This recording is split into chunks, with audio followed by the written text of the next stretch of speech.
It's so nice to see so many of you here for our celebration tonight.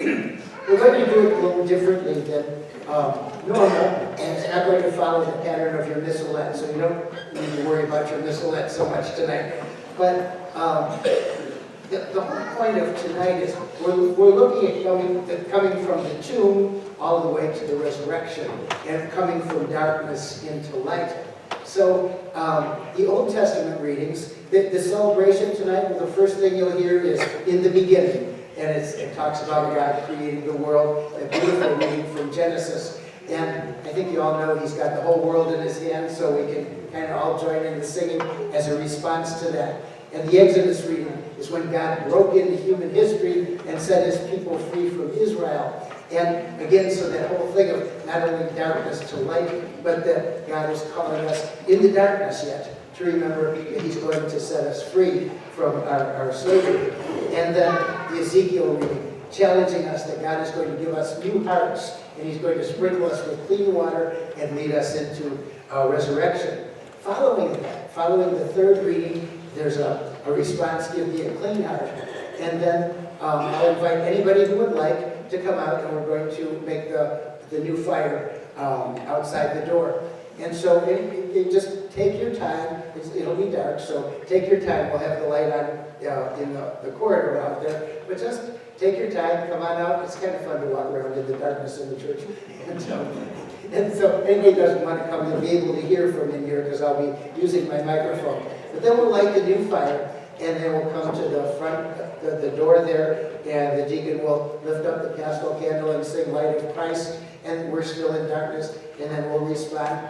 And then when he comes up here and lifts the candle, then I'm going to invite anybody who's following us in the procession, anybody who would like to go help light the candles, just get a light from one of us up around the Paschal candle, and just bring it around and pass it around the church. And I just think it's so beautiful to watch the darkened church come alive with the light of all of those flames being passed.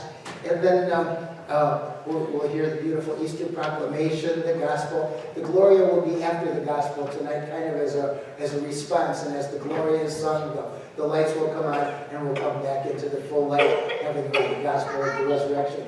But it'll be just a beautiful evening of celebration. And so I hope you can just enjoy it, relax. It's just fun even listening to the readings in the darkness. And just picture going all the way back how God has been planning, all the way from the beginning, from Adam and Eve's failures, all the way to the beginning, to build a world that will bring the light to us.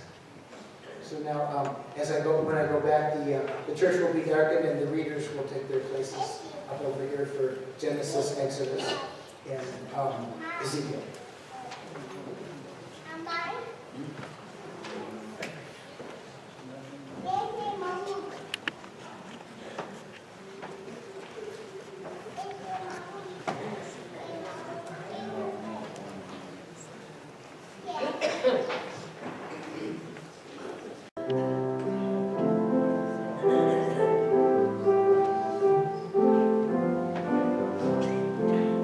He's got the whole world in his hands. He's got the whole wide world in his hands. He's got the whole world in his hands. He's got the whole world in his hands. He's got you and me, brother, in his hands. He's got you and me, brother, in his hands. He's got you and me, brother. In his hands, he's got the whole world in his hands. He's got you and me, sister. In his hands, he's got you and me, sister. In his hands, he's got you and me, sister. In his hands, he's got the whole world in his hands. He's got everybody here.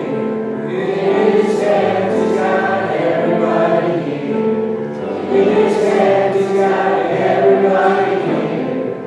In his hands, he's got the whole world.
trying to identify with what they must have been feeling. These apostles and friends and followers of Jesus and enemies alike, all having witnessed this god-awful, horrible torture, this brutal murder, and then suddenly all of these things start to happen, like those little sparks that light the candles throughout the church. Suddenly, it all begins to open up, and we hear this beautiful gospel of resurrection and the excitement of Jesus' mother, of his friends, of his apostles, knowing that he was alive and well. And over the next weeks, we'll see him appearing to the apostles. And somewhere in the back of their minds is a sense of, oh good, now it's going to be like it used to be, with Jesus and us doing what we did, and that's not the case. There's a difference between resuscitation and resurrection. Resuscitation was what happened to Lazarus. Lazarus was able to be raised. He was able to go back, have dinner with his sisters in Bethany where he lived, wander around, hang out with Jesus and the apostles for a little bit before he got killed again. And it meant nothing. It was here and it was gone. But resurrection is a whole new thing. One of the things I think about when I think about resurrection, I remember when my son Derek, who's my oldest son, who I spoiled miserably. I got him when he was 11 and just totally spoiled him. And so when he went away to the Marines, and then he had to go off to Desert Storm in 1992, I remember him, it was just like, it was, if you send a child to the Marines, you know you do send them away, and he comes back a man. And that's exactly what happened with his life. But as he went over there, I can remember he called me from Kuwait when they had first gotten into Kuwait, and he said, we're here, and it was just like your prayer. I had prayed with him that he didn't have to hurt anybody and nobody would hurt him. So he was driving an amphibious personnel carrier, and as they drove into Kuwait, he was blowing off CO2 charges to blow up all the mines to make it safe for everybody else to pass through. So he called me, he was all excited, it was just like my prayer. But then he said, what's going to happen when I get out in about a year? I said, what's going to happen when you get out in about a year? He said, well, can I come home? I said, where's home? I don't know where I'll be. I don't know if the bishop will move me. He said, home is wherever you are. I said, well, yeah, you can come home and live with me. Well, so he's got this vision. That's resurrection. He's got this vision. It's going to be like it used to be. We're going to hang out every Sunday. I'm going to cook for him, spoil him some more. And he has this perfect vision of what it's going to be. And so when he comes home, what he didn't bank on was the fact that I had gotten a new kid who was now 16 years old, and he had a little brother that occupied all of my time. So he just didn't quite fit in like it used to be. It was a whole different world. Something died when he went away to the Marines, and it was never to be restored totally to life, but rather it was to be traded for a new life, a better life, something more, something beyond, never again to go back to what it used to be. And what it used to be had all of its own struggles, and what it became had its struggles too, but through those struggles, something was new and exciting. That's resurrection. It's rising to new life, accepting the fact that the world around us is different. It's changing. It's never the same. And we go through this over and over and over again in our lives. We go through it when we first go to school. Life will never be the same. When some of mine were 14, I told them, I'm never picking you up again. Some of them start that at 2. They want you to pick up. They'll stand there like begging. And he's like, no, you're too big now. I'm not going to pick you up. We have to go through those places when they have to sleep alone. All those different experiences. It's never going to be the way it used to be.